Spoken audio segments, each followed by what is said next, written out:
Now the next section is concerned with the tools menu, which we can find in the Fibotrader main menu bar.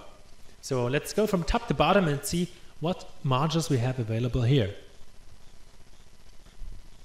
So the first one which we find is the list module, which we already explained in a different section, but here's the quick shortcut to it. So you will be asked to select what data you want to load into the list. Let's select the Dow Jones, and it will load our list which we saved before, the template by volume, with the columns we defined for this selection. Easy as that. Next one is called the market scan. Market scan is a shortcut where we can again select symbols, Dow Jones for example, and then have a template applied to it. Select my stock analysis template which we created in an earlier chapter. Click OK, and it will create a list with a column which shows us the buy and sell signals of this chart template. We can sort it any way we want. If you want to have details on these columns, I again refer you to the chapter where we discuss lists in detail. Next one is the chart gallery. Again a shortcut, so you don't have to use the Explorer. Chart gallery will show you the charts.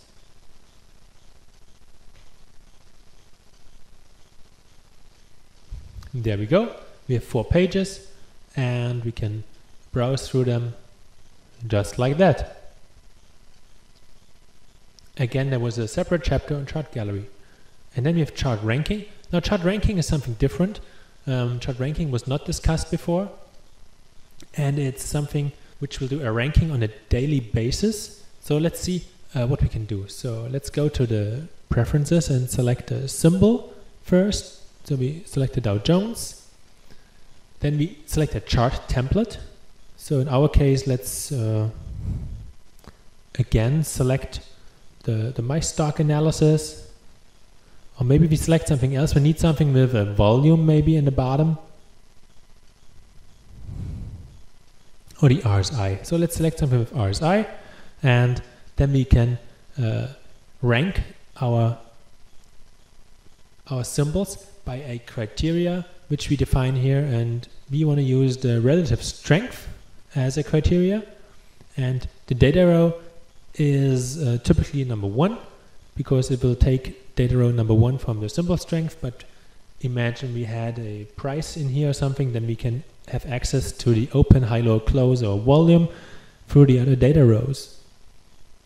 Okay, let's stick with those default values. Data row number 1 is typically the one you need, and let's create a ranking, and it will now load the chart for all of the symbols, and it will show us the RSI value here in this ranking from top to bottom. The highest RSI value is printed on top, and it's going down until the lowest value. So what you can do now is we can browse through the days, and we can see how the values change over time.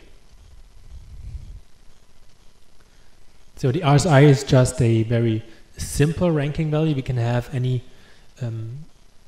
chart template value which we want to. So we can have our custom indicators or something like that, and we can see how the values wander up and down.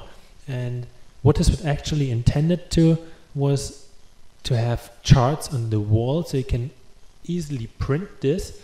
And this is also why you can have extended printing capabilities in here. So you can jump to today, and then you have the printing button here. When you select print, you can print the actual page which you're seeing.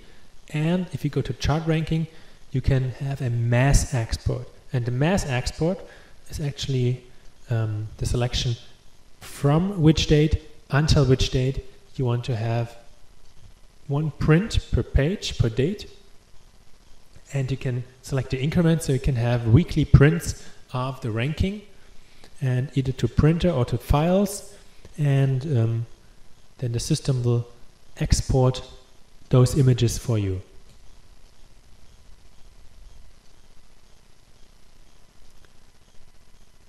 If we had negative values here also, they would be shown on red on the other side, and then you have also red bars instead of only green bars. But the RC is only positive oscillator, so it will only show values between 0 and 100. Now the next module we have are the CrossRates. In the CrossRates you can quickly calculate ratios between symbols. Usually you take currencies, for example, you do have the euro and US dollar, and you get the CrossRates for those. Since I don't have the values right now, I stick with our demo values, which is 3M, for example, and we add Microsoft, and we add Intel. Okay, now we have 3 values loaded, and we can see when you hover over the cell what calculation is actually done. So you can see exactly the CrossRates and how they are calculated, and of course they're also updated in real time as soon as the prices are updated.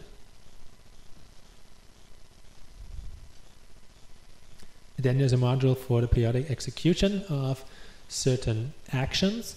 So let's say we create a new entry, and the new entry we have several actions available. First of all, we can execute a script.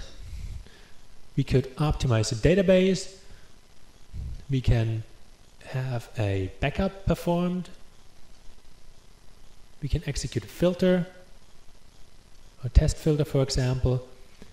We can search for updates, and we could execute an external program. So all this is possible. Let's say we execute our test filter, and then we can define how often this should happen. So we can either say every day or only on specific days. So every day is good. And then we can execute every 5 minutes or every 5 seconds. We can choose any interval we want to, or at a specific time each day. If you miss the time and we start the Fibotrader afterwards, it will be executed as soon as the Fibotrader starts. So let's say we execute it every 5 minutes.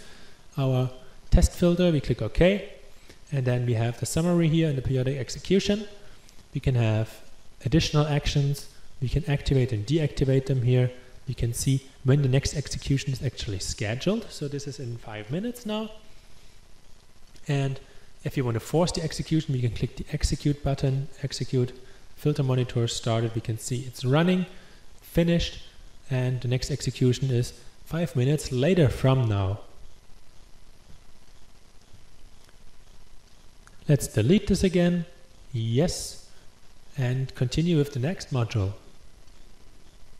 So this is the statistical analysis. Now, in the statistical analysis, you can load any number of symbols. Let's again load the Dow Jones, for example.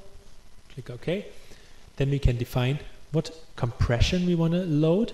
And typically, in the overview section, you want to load weeks or months. Since not all of our charts have the same length, we actually need to restrict the start date a little. So let's go for the last 3 years. Let's recalculate that. And now we actually have the data here.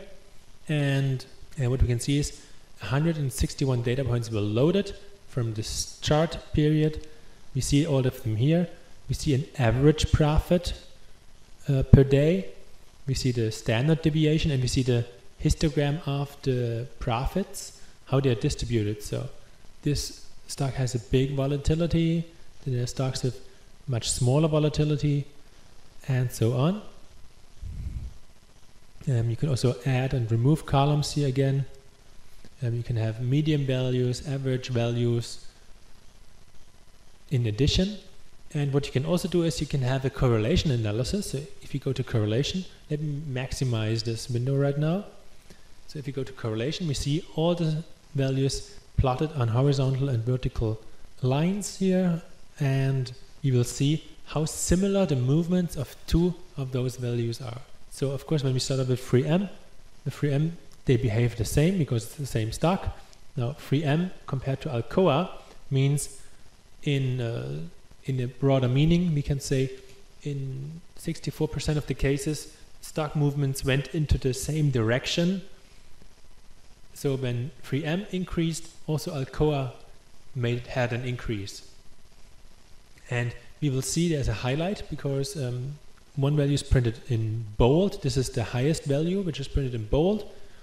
And the numbers can range from -1 to 1. So if a symbol or if a price increased for one symbol and always the price decreased for the other symbol, then this is a -1 because there's a negative correlation.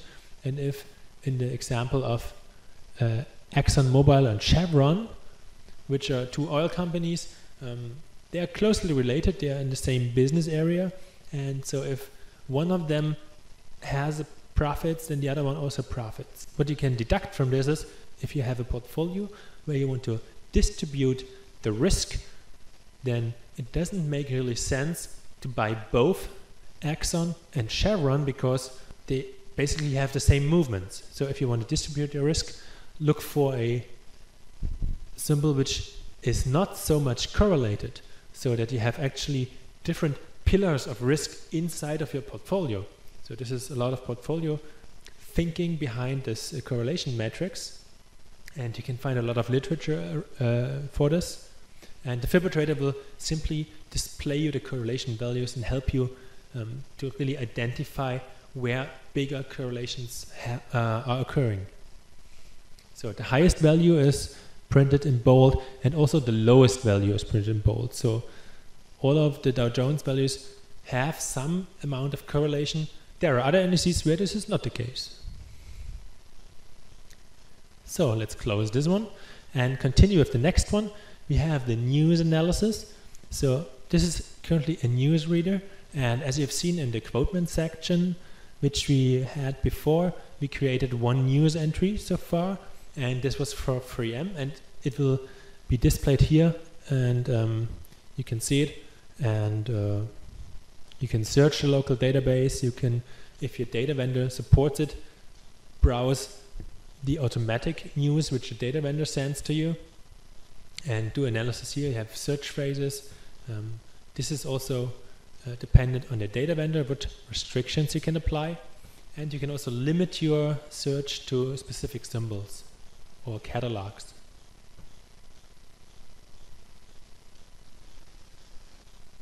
With a double click, you open the symbol, and there you are. You can select a chart template. So we go to the My Stock Analysis, and there we are.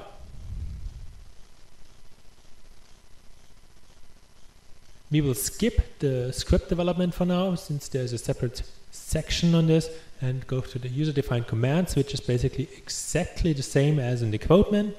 You have the script, program, and website again, and they will be displayed right here in the menu at the bottom, so you can have your own quick shortcut to start some external application.